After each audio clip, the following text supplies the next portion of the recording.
Hello friends, आप सभी का स्वागत है हमारे यूट्यूब चैनल ग्रामर इंसेक्ट में वंस अगेन।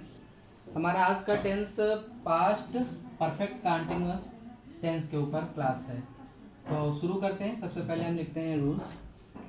जिस वाक्य के अंत में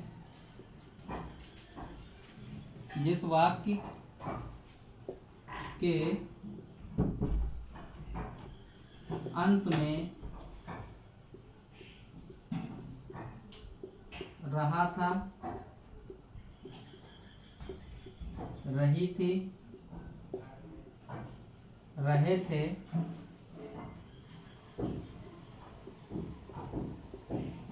इत्यादि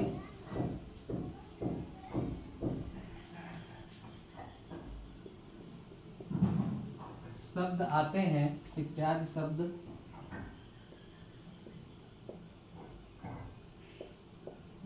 आते हैं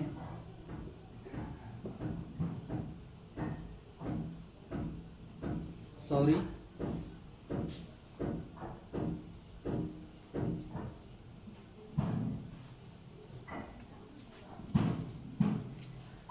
जिस वाक्य के अंत में रहा था, रही थी, रहे थे और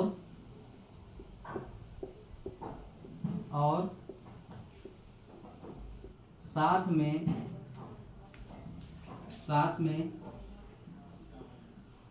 समय आ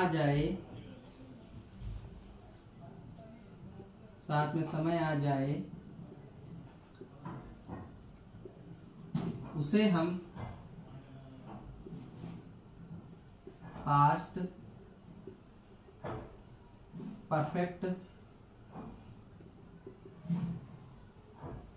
कंटिन्यूअस टेंस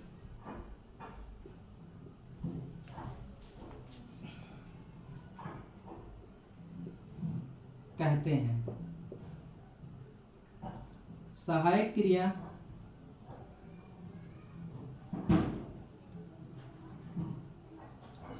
क्रिया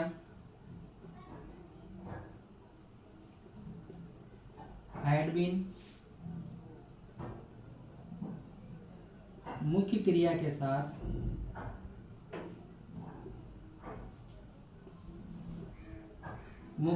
साथ आईएनजी।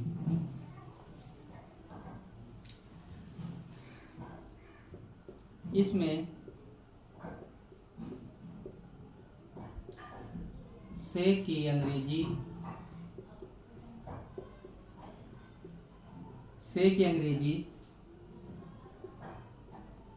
सिंस या फार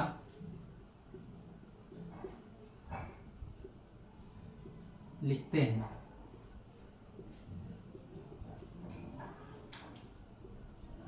निश्चित समय के लिए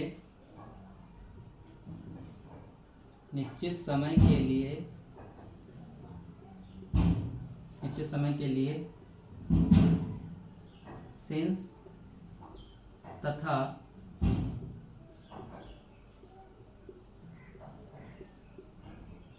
अनिश्चित समय के लिए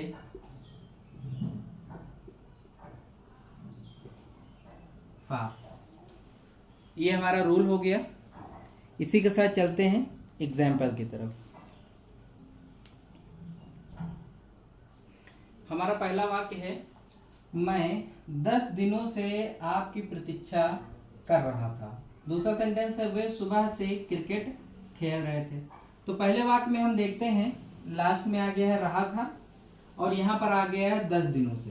तो जिस वाक्य के अंत में रहा था, रही थी, रहे थे इत्यादि शब्द और साथ में समय आ जाए, उसे हम पास्ट परफेक्ट कंटिन्यूअस टेंस कहते हैं।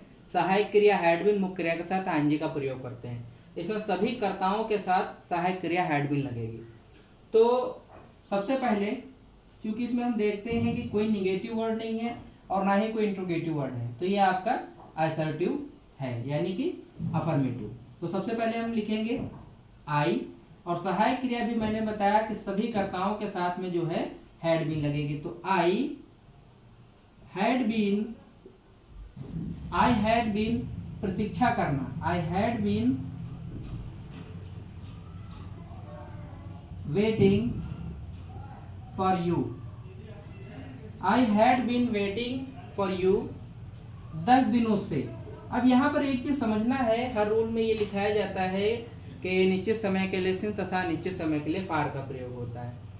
अब ये निश्चित और अनिश्चित होता क्या है? देखिए, जब कभी पॉइंट ऑफ टाइम बताया जाता है, यानी किसी काम, जब काम की शुरुआत होती है तो जो शुरुआत टाइम मेंशन किया जाता है उसमें हम सिंस का प्रयोग करते हैं, और जिसमें ड्यूरेशन ऑफ टाइम का जो है मेंशन होता है उसमें हम फार का प्रयोग करते हैं। एग्जाम्पल के तौर पर इसमें लिखा हुआ है मैं 10 दिनों से आपकी प्रतीक्षा कर रहा था। दूसरे सेंटेंस में लिखा है वे सुबह से क्रिकेट खेल रहे थे।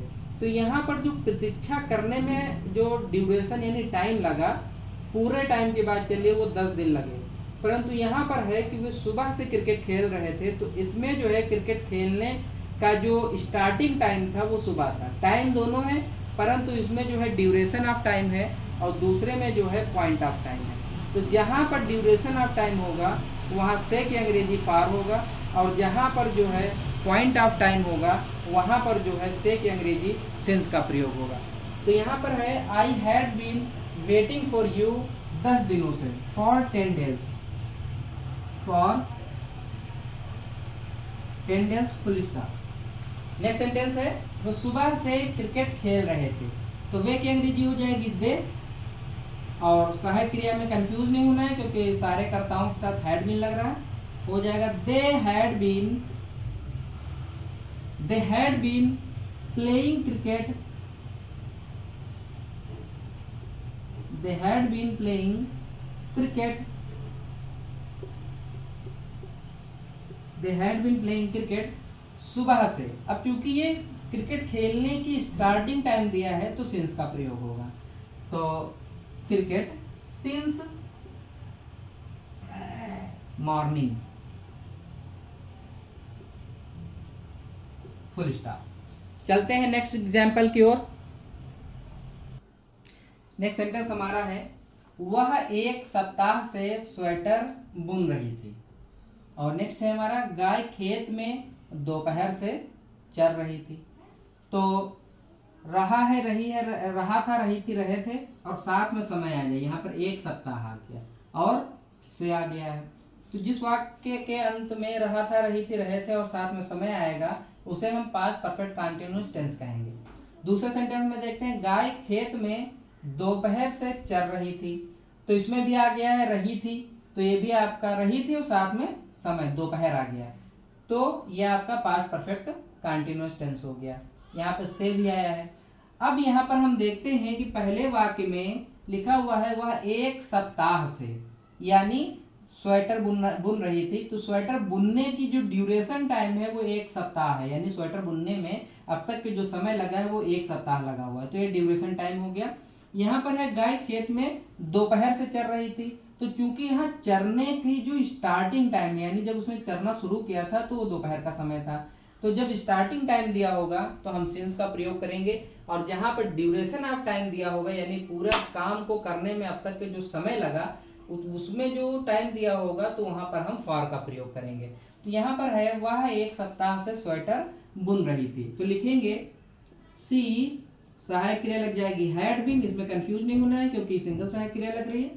सी हैड बीन निट, निट माने होता है बुनना, तो हो जाएगा knitting. She had been knitting a sweater, she had been knitting a sweater 1 सप्ताह से, for a week, for a week. Next sentence में हमारा गाय खेत में दोपहर से चर रही थी, रहा था, रही थी, रहे थे और साथ में समय आ जाए उसे हम पास्ट परफेक्ट कंटीन्यूअस टेंस कहते हैं। सहायक क्रिया हैड बीन मुख्य क्रिया के साथ हांजी का प्रयोग करते हैं। इसमें से की अंग्रेजी सिंस या फार लिखते हैं, नीचे समय के लिए सिंस तथा नीचे समय के लिए फार का प्रयोग करते हैं। अब चूंकि गाय के खेत में जो चरने की स्टार्टिंग टाइम थी दोपहर, तो हम सिंस का प्रयोग करेंगे, तो यहां पर हो जाएगा द काऊ, सहायक क्रिया हो जाएगी had been, the cow had been grazing, the cow had been grazing in the field, खेत में। कब से चल रही थी? दोपहर से। अब चूंकि ये स्टार्टिंग टाइम दिया है तो वो लग जाएगा सिंस और नून, फुल स्टॉप। इसी के साथ चलते हैं निगेटिव सेंटेंस की ओर। हमारा पहला सेंटेंस है, चीता 5 दिनों से जंगल में नहीं घूम रहा था। चीता 5 दिनों से जंगल में नहीं घूम रहा था। तो लास्ट में हम देखते हैं आया है रहा था और यहाँ बीच में आया है 5 दिनों से। तो जिस वाक्यांश में रहा था, रही थी, रहे थे और साथ में समय आ जाए उसे हम पास्ट परफेक्ट कंटीन्यूअस टेंस कहते हैं। सहायक क्रिया हैड बीन नुक्रिया साथ आईएनजी का प्रयोग करते हैं। दूसरे सेंटेंस में देखते हैं, वह 2001 से कठिन परिश्रम नहीं कर रहा था। रहा था आ गया और यहाँ पर आ गया 2001। तो जिस वाक्यांश में रहा था, रही थी, रहे थे और साथ में समय आ जाए उसे हम पास्ट परफेक्ट कंटीन्यूअस टेंस कहते हैं। अब हम पहले सेंटेंस में देखते हैं कि चीता 5 दिनों से, यानी जो घूमने की जो ड्यूरेशन थी वो 5 दिन थी, यानी घूमने में जो टोटल टाइम बताया जा रहा है वो 5 दिन बताया जा रहा है, यानी ड्यूरेशन ऑफ टाइम है। तो इसमें फॉर का प्रयोग होगा। और दूसरे सेंटेंस में हम देखते हैं कि वह 2001 से कठिन परिश्रम नहीं कर रहा था, यानी जो कठिन परिश्रम करने का या कठिन परिश्रम ना करने का जो टाइम दिया है वो स्टार्टिंग टाइम दिया गया है 2001। तो इसमें हम सिंस का प्रयोग करेंगे। तो देखते हैं चीता, तो हो जाएगा द टाइगर, द टाइगर। अब चूंकि सहायक क्रिया में कंफ्यूज नहीं होना है क्योंकि एक ही सहायक क्रिया है, had been. The tiger had been. अब देखिए इसमें नहीं भी आया हुआ है, तो नॉट जो है बेसिकली सहायक क्रिया के बाद लगता है, परंतु जब दो सहायक क्रियाएं एक साथ में यूज होती हैं तो पहले के बाद लग जाता है। तो the tiger had not been, the tiger had not been. घूमना का होता है रोम, तो हो जाएगा roaming. The tiger had not been roaming in this या इन द फॉरेस्ट, जंगल में 5 दिनों से, for 5 days, for 5 days, full stop. Next sentence है, तो वह 2001 से कठिन परिश्रम नहीं कर रहा था। तो यहां पर लिखेंगे ही, सहायक क्रिया हैड बीन, तो चूंकि हैड के बाद नॉट लग जाएगा, नहीं आया, तो he had not been, he had not been working hard,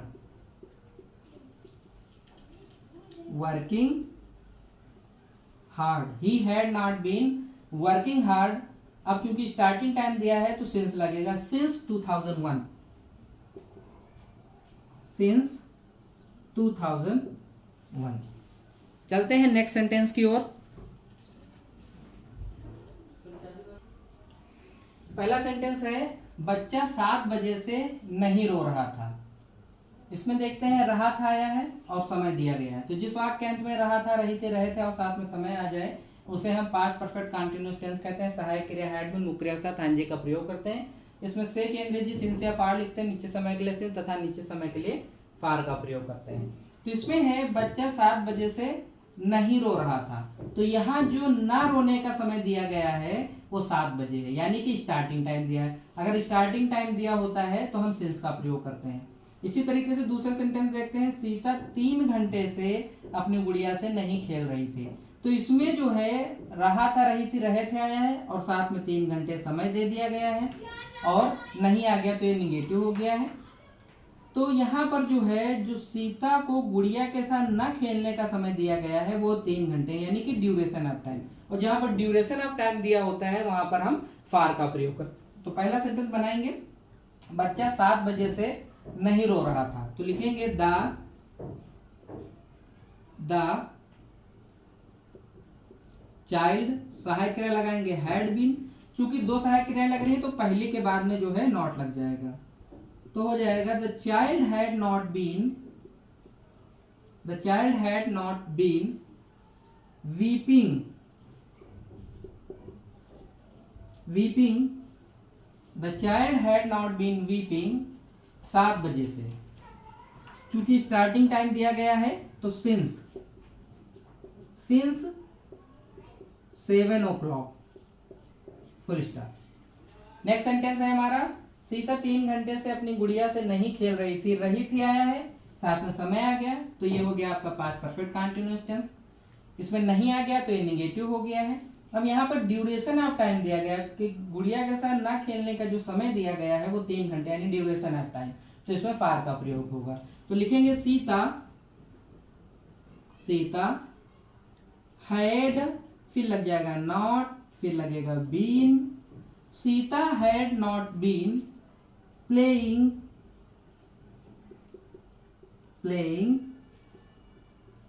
with her doll. Sita had not been playing with her doll 3 घंटे से, फॉर 3 आवर्स। इसी के साथ हमारा जो है अफर्मेटिव और निगेटिव कंप्लीट हो गया। ये रूल आपके समझ में आ गया होगा। और इसी के ऊपर जो है एग्जाम्पल हम हर मतलब अफर्मेटिव पे, निगेटिव पे, बाहर वाले इंट्रोगेटिव पे और अंदर वाले इंट्रोगेटिव पे, चारों पे जो है हम अलग अलग 10-10 जो है एग्जाम्पल अलग अलग वीडियो में जो है बना करके विद रूल सिखाएंगे। Thanks for watching the video.